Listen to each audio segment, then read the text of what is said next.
माड़ो के बास धोके माड़ो के बास धोके रोता यार हो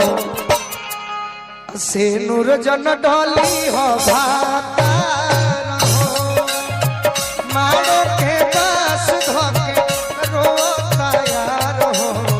से नूर जन डोली हो भाता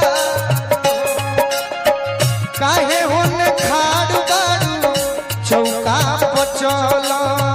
बाबूजी के छोड़ा हाथ पियावा के धोला बाबूजी के छोड़ा हाथ पियावा के धोला।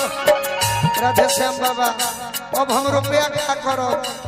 रौरा हमारा के संगे राखी वही में हम जी ले होता बेकरारी जनी होता